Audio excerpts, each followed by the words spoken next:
नमस्कार। आज हम इकोनॉमिक्स के second chapter people as resource के नेक्स्ट टॉपिक को पढ़ेंगे। इंट्रोडक्शन में ही नेक्स्ट टॉपिक को पढ़ने वाले हैं। सोसाइटी में जिन लोगों का इनकम हाई है और जो एजुकेटेड पर्सन है, जिनका हेल्थ ठीक है, ऐसे लोगों को हायर इनकम से फ़ायदा होता ही होता है डायरेक्टली। लेकिन ऐसे लोग जो एजुकेटेड नहीं है और हेल्दी पर्सन नहीं है, उन लोगों को भी हायर इनकम वाले लोगों से काफ़ी मदद मिलता है। ये इनडायरेक्टली हेल्प होता है। ये बेनिफिशियल वो वे लोग इनडायरेक्टली ले पाते हैं। एग्जाम्पल के तौर पे मान लेते हैं कि कोई एजुकेटेड पर्सन है और वो पढ़ लिख कर वकील बन गया हो, लॉयर बना है, कोई डॉक्टर बना है, कोई टीचर बना है। ये लोग, इन लोगों की सैलरी इनकम हाई होगा, लेकिन इन लोगों को उस हाई इनकम से फ़ायदा होता ही होता है। साथ ही ऐसे लोग जो अनएजुकेटेड होते हैं या फिर कम एजुकेटेड होते हैं, ऐसे लोगों को भी ये लोग फ़ायदा पहुंचाते हैं। ये अपनी अपनी पेशे से, जिस प्रोफेशन में ये हैं, उस तरह के सर्विस को दे करके ये फ़ायदा को पहुंचाते हैं। वाकई में ह्यूमन कैपिटल एक तरह से दूसरे रिसोर्स के तरह ही है। जैसे लैंड रिसोर्स है, जैसे कैपिटल है, वर्किंग कैपिटल है, इस तरह इन सब फिजिकल कैपिटल की जो हम बात कर रहे हैं, इन सब तरह के रिसोर्स के तरह ही ह्यूमन कैपिटल भी है। क्योंकि ह्यूमन रिसोर्स ही ऐसा रिसोर्स है जो बाकी रिसोर्स को वैल्यूएबल बनाता है। वो लैंड ही हो, वो वाटर हो, या फिर मिनरल्स ही क्यों नहीं हो, फॉरेस्ट ही क्यों नहीं हो, यदि ह्यूमन नहीं होते तो ये सब वैल्यूएबल नहीं होता। पिछले कई डिकेड्स से ऐसा देखने के लिए मिला है इंडिया में। पिछले कई सालों से ये एक आम धारणा बनी है इंडिया में पॉपुलेशन को लेकर के कि इंडिया में पॉपुलेशन लायबिलिटीज है, न कि एसेट्स। लेकिन क्या आप मानते हैं इस बात को कि जो लायबिलिटीज है उसे एसेट्स में चेंज या कन्वर्ट कर सकते हैं? हाँ, बेशक कर सकते हैं। जनसंख्या का एक बड़ा सा हिस्सा जो हमारे लिए लायबिलिटीज बना हुआ है, उसे हम एसेट्स में चेंज कर सकते हैं। इसे हम ह्यूमन कैपिटल में इन्वेस्ट के द्वारा प्रोडक्टिव एसेट्स में कन्वर्ट कर सकते हैं। जैसे मान लेते हैं कि एजुकेशन और हेल्थ सेक्टर, हेल्थ फैसिलिटीज़ हर एक पीपल तक पहुँचे। साथ ही मॉडर्न टेक्नोलॉजी के यूज से इंडस्ट्रियल और एग्रीकल्चरल वर्कर्स जो हैं उन्हें ट्रेनिंग दी जाए। साथ ही यूजफुल साइंटिफिक रिसर्च हो। इन सब रिसर्च पर यदि हम सही रिसोर्स को स्पेंड करते हैं तो हम उस पॉपुलेशन के हिस्से को जो लायबिलिटीज बना हुआ है उसे हम एसेट्स में चेंज कर सकते हैं। जो इंडस्ट्री में लगे हुए लोग हैं, जो एग्रीकल्चर में लगे हुए लोग हैं, उन्हें हम मॉडर्न टेक्नोलॉजी से ट्रेंड कर सकते हैं। हम कुछ साइंटिफिक रिसर्च पे हम स्पेंड कर सकते हैं ताकि नए नए टेक्नोलॉजी हमारे पास आए और उसे लोगों तक पहुंचा दिया जाए, ताकि लोगों की प्रोडक्टिविटी बढ़ जाए। हम यहाँ पे अब दो एग्जांपल लेने वाले हैं और दो सिचुएशन को देखेंगे। केस 1 और केस 2 में क्या होता है ये देखने वाले हैं। और आप, मुझे विश्वास है कि आप इस एग्जाम्पल से, केस 1 और केस 2 के एग्जाम्पल से आप समझ सकते हैं, आप डिफरेंस कर सकते हैं कि स्पेंड करने से या ह्यूमन कैपिटल में इन्वेस्ट करने से क्या फ़ायदे होते हैं, और जिस पे इन्वेस्ट नहीं हो पाता किसी कारण से उनका क्या होता है। अभी हम इसके बारे में जानने वाले हैं। एक गांव में दो लड़का रहा करता था। नाम एक का शकल और दूसरे का विलास है। पहले हम शकल के बारे में बात करते हैं। केस 1 में शकल की बात करते हैं। शकल और विलास सेमापुर गांव में रहा करते थे। दोनों का गांव एक ही था, लेकिन परिस्थितियां अलग अलग थीं। शकल के शकल की माँ जिनका नाम शीला था, वो घर में ही कामकाज करती थी, और उसका पिता जो बूटा नाम था, जिनका बूटा चौधरी, वे खेत में काम किया करते थे, वे फार्म लेबरर थे। शकल भी कभी कभी अपनी माँ के साथ घर के कामों में मदद किया करता था, क्योंकि वो 12 साल का था तब, और अपने छोटे भाई बहन को वो संभालता था। छोटे भाई बहन का नाम, जिसमें भाई का नाम जीतू और बहन का नाम सीतू था, बड़ा ही अजीब नाम है। फिर भी शकल का एक अंकल जी थे जिनका नाम श्याम था। उन्होंने मैट्रिक तक की पढ़ाई की थी, लेकिन कोई काम नहीं मिल पाया था। हो सकता है कि उनके मनपसंद का काम ना हो, या उनके पास उस तरह की प्रोडक्टिविटी ना हो 10th तक पढ़ने के बाद कि उसे अच्छा काम मिल सके। जो भी बात रहा हो, लेकिन शकल जब बड़ा हुआ तो बूटा को लगा कि मुझे अपने बेटे को पढ़ाना चाहिए, और उस बूटा ने काफ़ी प्रयास किया और अपने बेटे को पढ़ाना, एक स्कूल में एडमिशन करवाया। शकल पढ़ते हुए 10th की परीक्षा पास किया,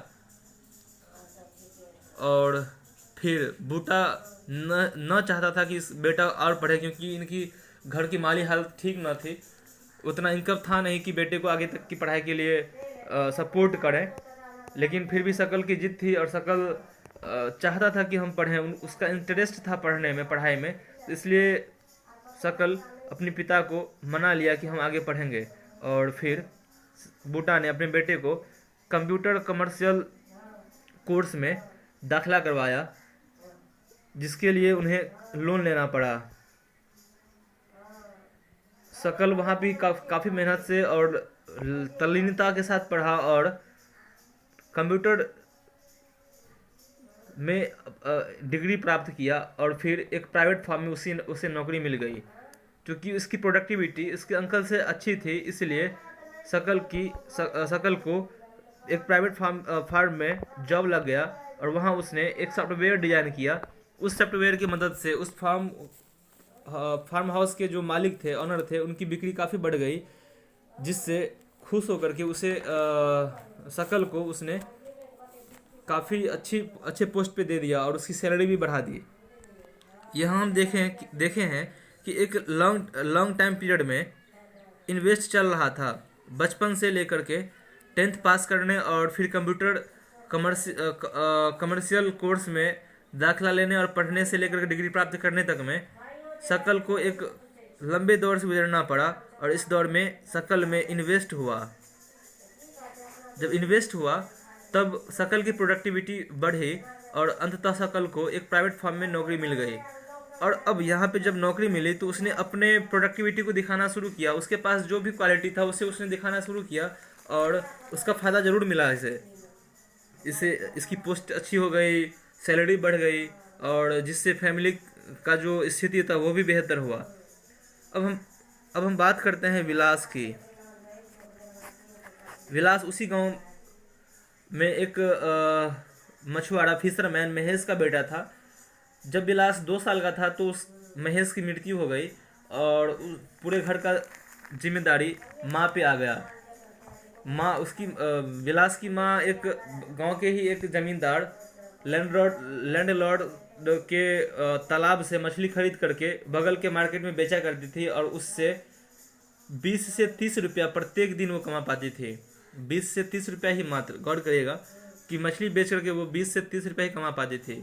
हालांकि ये आपके और हमारे आसपास ये स्थितियाँ नहीं है, वो शायद 200 और 300 हो सकता है इसी आसपास में, लेकिन आपके टेक्स्ट बुक में यही 20 to 30 रुपये दिया है। बहुत ही लो ये रेट है, आप इसे अपने आसपास से कंपेरिजन शायद नहीं कर सकते हैं। विलास घर के कामकाज में अपने माँ को सपोर्ट करता था, मदर को, और अपने छोटे भाई को की देखरेख भी करता था। कुछ दिनों बाद उसकी माँ मर गई, विलास की माँ मर गई, और पूरे घर का कामकाज का जिम्मेदारी विलास के ऊपर आ गया। उसको अपना जीवन जीना था, इसलिए उसे काम करना पड़ा। विलास को अर्थराइटिस था, जिसे गठिया रोग भी कहते हैं, अर्थराइटिस। चूँकि इसके घर के माली हालत ठीक नहीं थी, स्थिति ठीक नहीं थी, इसलिए इसे किसी डॉक्टर के पास ले नहीं जाया गया, और वो अर्थराइटिस के बीमारी से ही ग्रसित रहा। माँ की तरह ही ये भी मुश्किल से अपने घर के खर्चे को संभाल पाता था, घर के खर्चे को निकाल पाता था मुश्किल से ही। अब आप देख सकते हैं शकल और विलास के स्थिति में, विलास के पास कुछ भी ऐसा स्थिति नहीं बना कि वो स्कूल जा सके, वो अपने प्रोडक्टिविटी को बढ़ा सके, जबकि शकल के फादर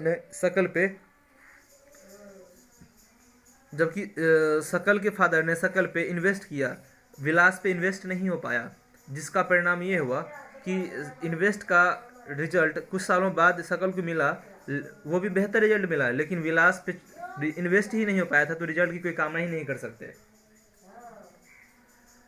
शकल हष्ट पुष्ट रहा करता था, इसका शरीर तंदुरुस्त था, इसे कभी या बार बार डॉक्टर के पास नहीं जाना पड़ता था। लेकिन विलास की स्थिति कमज़ोर थी और ये फिजिकली भी वीक था, और उसके बावजूद भी इसके पास उतने पैसे नहीं थे, रुपए नहीं थे कि ये डॉक्टर के पास जा सके उसका इलाज करवाने के लिए।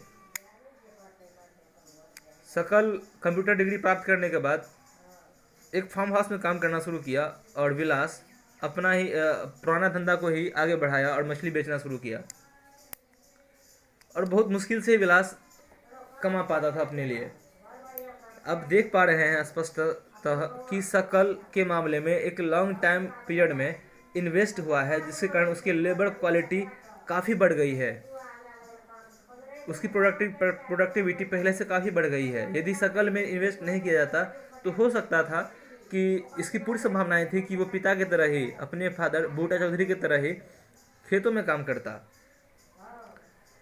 ऐसी स्थिति से जो टोटल प्रोडक्टिविटी है उसमें इंक्रीज तो होता ही होता है, साथ ही देश के टोटल प्रोडक्टिविटी में भी काफ़ी ग्रोथ होता है, इकोनॉमी काफ़ी डेवलप होता है, ग्रोथ करता है।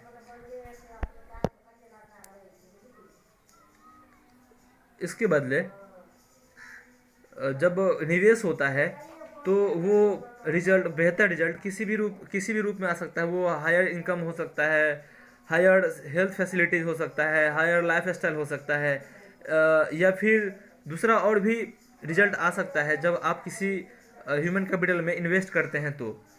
लेकिन यदि ह्यूमन कैपिटल में इन्वेस्ट नहीं करते हैं तो आप रिजल्ट की तो कामना ही नहीं कर सकते। विलास को स्टार्ट से ही कोई एजुकेशन या हेल्थ फैसिलिटीज़ नहीं मिल पाया, और इस तरह से वो भी अपनी माँ के धंधा को आगे बढ़ाया, काम को आगे बढ़ाया, और यूं ही जीवन काटना शुरू किया। हालांकि इसे आप इस सोसाइटी के लिए आप एसेट्स न कहें, लेकिन ये एक लायबिलिटीज़ के तौर पे ही है, या आप कह लें लायबिलिटीज़ और एसेट्स के बीच में ही है। अपने लिए ये एसेट्स है, अपने फैमिली के लिए एसेट्स है, लेकिन ये अपने सोसाइटी के ग्रोथ में इसका बहुत ही कम कंट्रीब्यूशन है विलास का, जबकि इस शकल का सोसाइटी की ग्रोथ में काफ़ी कंट्रीब्यूशन है। एक ठेला वाला भी, या फिर एक फार्म लेबर ही, या फिर एक डेली वर्कर ही जो किसी कंस्ट्रक्शन कंपनी में काम कर रहा हो, किसी कंस्ट्रक्शन साइट पे काम कर रहा हो, तो वो सब इस विलास की स्थिति से काफ़ी बेहतर स्थिति में है, क्योंकि वो कहीं ना कहीं सोसाइटी के ग्रोथ में अपना कंट्रीब्यूशन दे रहा है। भले ही उसकी कंट्रीब्यूशन किसी हाई एजुकेटेड पर्सन से कम हो, लेकिन थोड़ा भी है, लेकिन है। ह्यूमन रिसोर्स में इन्वेस्ट से फ्यूचर में हाई रिजल्ट मिलने की पूरी संभावनाएं होती हैं। जिस तरह से लैंड में या फिजिकल कैपिटल में कोई व्यक्ति इन्वेस्ट करता है, उसी तरीके से ह्यूमन कैपिटल में भी इन्वेस्ट करके उसकी प्रोडक्टिविटी को बढ़ाया जाता है। जैसे कोई व्यक्ति या कोई कंपनी किसी दूसरी कंपनी में अपना शेयर खरीदता है और सोचता है कि इसका रिटर्निंग हमें फ्यूचर में मिल सकता है, ये संभावनाएं होती है कि मिल सकता है। आप शेयर को संभवतः समझते हो, शेयर क्या होता है, किसी कंपनी का शेयर खरीदना, तो वो फ्यूचर को प्लान करके सोचता है कि इसका फ़ायदा हमें बेनिफिट इससे हम फ्यूचर में उठा सकते हैं। ऐसा स्थिति ह्यूमन कैपिटल में भी या फिर पॉपुलेशन में भी होता है। एक छोटा सा बच्चा जो अभी एक फैमिली के लिए एसेट्स नहीं बल्कि लायबिलिटीज़ है। जैसे कि आप लोग हैं, अभी आप में इन्वेस्ट किया जा रहा है, निवेश किया जा रहा है ताकि आप फ्यूचर में एसेट्स बन सके, न कि लायबिलिटीज़। और आपका प्रोडक्टिविटी काफ़ी हाई हो, आप अपने आप को सपोर्ट करें और सोसाइटी के ग्रोथ में कंट्रीब्यूशन दे पाएँ। ऐसा देखा गया है जनरली कि जो पेरेंट्स एजुकेटेड हैं वे अपने बच्चों को भी वेल एजुकेशन दे रहे हैं, वेल हेल्थ फैसिलिटीज़ दे रहे हैं। वो सोचते हैं, उनका ये अनुभव कहता है कि जो व्यक्ति, जो पर्सन एजुकेटेड हैं, जिनका हेल्थ फैसिलिटीज़ बेहतर है, वो इस सोसाइटी को ग्रोथ करने में कंट्रीब्यूशन देते हैं। साथ ही वो अपने लिए एसेट्स होते हैं। और फिर आप एक देखते हैं कि एक चेन सा बन जाता है।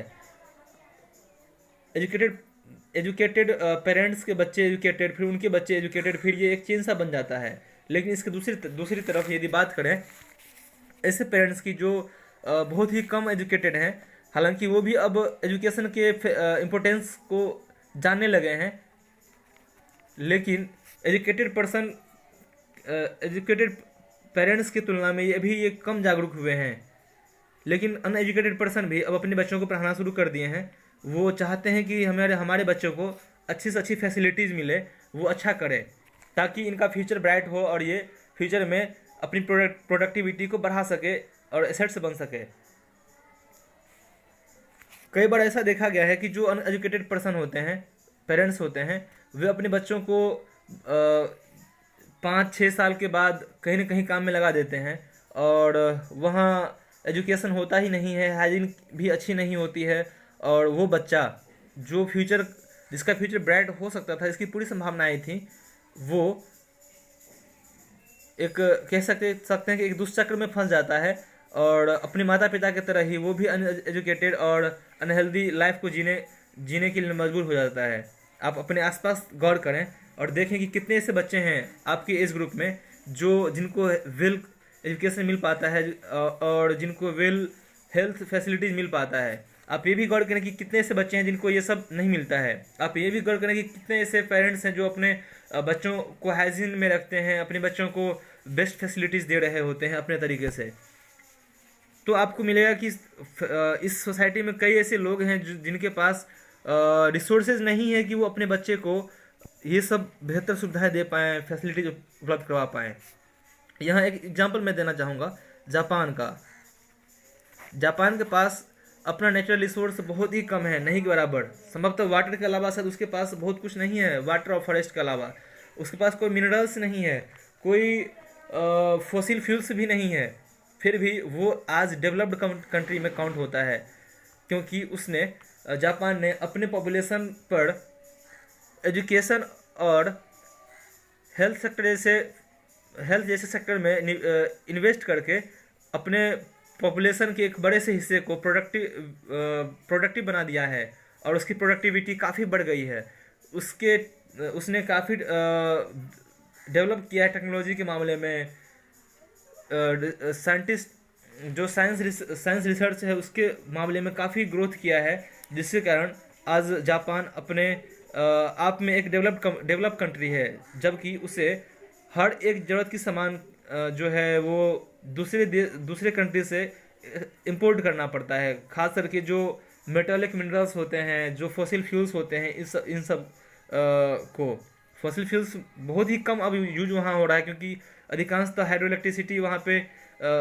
इलेक्ट्रिसिटी से काम हो रहा है। तो आप देख पाए हैं कि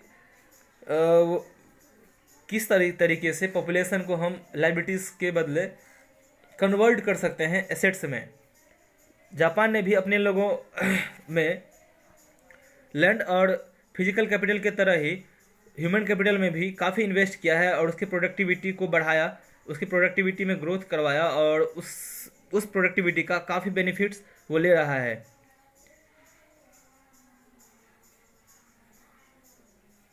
ऐसे लोगों ने अपने स्किल और टेक्नोलॉजी के डेवलप से अपने देश को काफ़ी समृद्ध और रिच और डेवलप बनाया है, जो अपने आप में काबिल तारीफ़ है। यहाँ तक में किसी को कोई परेशानी हो तो बेशक पूछें कि क्या क्या परेशानी हो रही है।